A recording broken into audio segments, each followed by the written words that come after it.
All right, so the question is, where do you go when you die? And this is the time traveler's version, or the professional reincarnator's version. Okay, so what happens is that, so the knowledge that you'll find here on the earth is based on, a lot of times two different systems.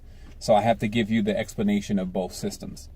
So the first is that obviously when you die, I would say we should change that question to what happens when you leave Earth. And what happens when you leave Earth, meaning you come out of this body, is the governors, which are on the body, which are symbolic to the pentagram, or also known as the spell, that is the illusion, which has people seeing you in a way that you're not really, and has you also acting in a way that you're really not. And so when all that comes off, you're now in the field, which they would call the unified field.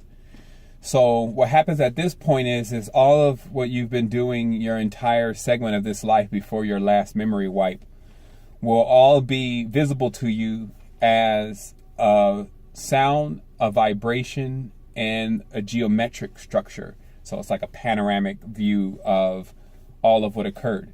But most importantly, what sticks out, though, is the spikes. And the spikes are things that have happened to you in life that you can even recall now and you seem to not remember. Even sometimes awkward or almost meaningless moments when somebody may have said something or did something. There's a way that it impacted you that allows you to keep that memory, and that memory or energetic signature is stronger than the others. So it doesn't fade out like some of the other lesser memories.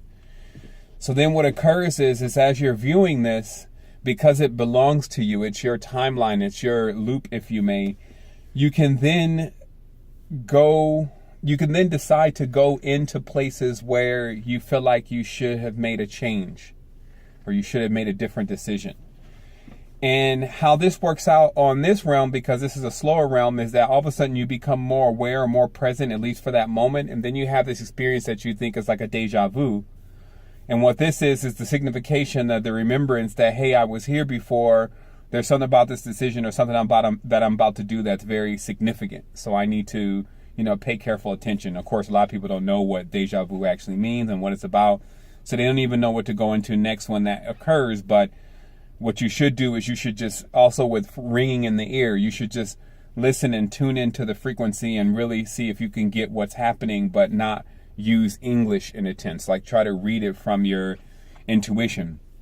And so what happens also is because what was figured out a while ago is that there are several frequencies above this one, and there are other intelligent life forms that are living on those frequencies. In fact, vast intelligences, and there's no actual physicality in those frequencies. So what happens is that we are encouraged to go through this process in the university, or called the universe, and continuously growing and becoming more intelligent and being more filled with energy and experience and memory. So what happens is with the vast intelligences, that's when you move from this level into the next level. And what you're actually doing is you're kind of merging, because there ends up becoming more like a all-pervading consciousness in those fields. So what happens is that Earth, because of all the knowledge that's been released on Earth, and some people using that knowledge for their agenda, has been turned into a place that actually has so many different things occur to you while you're living this life.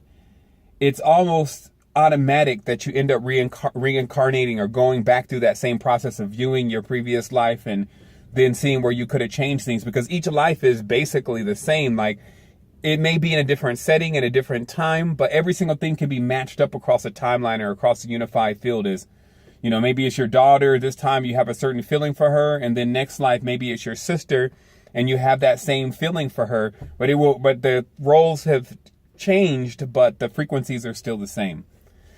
So going on with this, so what occurs is that if a person has this binding, then that's like they've kind of wrapped themselves with frequency around these memories, then they have a hard time when leaving the body, just going into the next stage of their intelligence so they can begin to expand their senses. What they generally do is they come back into the car which is the flesh, the world of flesh. And it's also a vehicle or a vessel or a receptacle.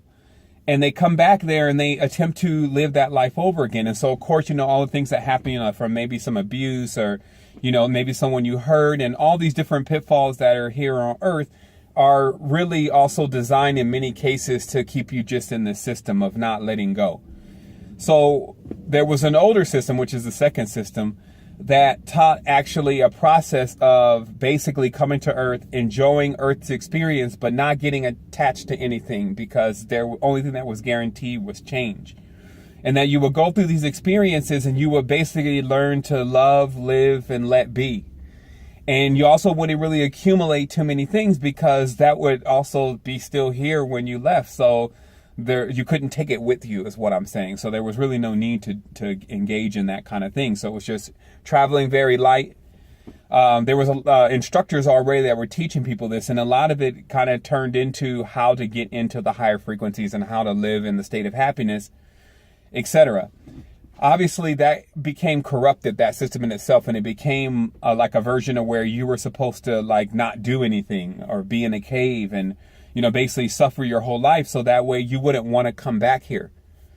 But I think what that calls for many people, or many of those monks that actually did that, was them to actually incarnate into the Western world, because there was still such a desire once they left out of the body and they seen what it really was about and how Earth was really about experience and memories and growth, that they realized they needed to come back in and have those experiences, have those memories, and have those growths. And have that growth. And now we're at a point where, this knowledge is leaking in and we're realizing all this. So what it really puts us into the point of is actually being able to now live life, have our experiences, have the things that we have, our house, our children, and those things, but also begin to adapt the mode of realizing how when we Smeagol that, like the ring is mine, or that child is mine, or they're going to do what I tell them to do. This begins to rapidly turn into a very displeasing experience on the planet, meaning the person starts to have these issues and have these problems because all these elements and all these frequencies are not exactly obeying what they're talking about. So that's, of course, a big part of it, because when you start getting into that, then you get into arguments, and then maybe something happens, maybe somebody gets their feelings hurt, and then it starts this string of things that you need to come back and change. So if people want to know what happens when you die, it can happen even now. It can happen while you're asleep. Death is just a transition into the next phase. And you can actually cause that transition into the next phase. But a big part of it is really about letting go and realizing in different parts and aspects in your life to where you've driven a nail in. Maybe it's somebody that you don't like, or maybe it's something that you want to accomplish so bad you feel like you're not complete until you are able to do that. But still, that keeps you from blasting off in the dream. That keeps you from thinking of the greatest and highest ideals. So you need to also be aware of that grounded thinking and, I'll use a different term. Distortion in thinking about the grounded planes can equal one remaining in those grounded planes. So I want to say wholeness and balanced vibrations to everyone. And keep it moving. There's a lot of knowledge. Just a little bit more on that topic in specific. You all the time when you die, this is whether you're going to sleep or leaving the body, you do enter the field that your frequency corresponds to. And what happens is all the particles that are in your body, which are made out of different things you've eaten, it all disperses and harmonizes with that. Actually, it's already there now. It's just you can't feel it. So a big part of this is about us getting into a state of consciousness to where we can be fully alive and aware in this reality that we're living in. So talk to you soon.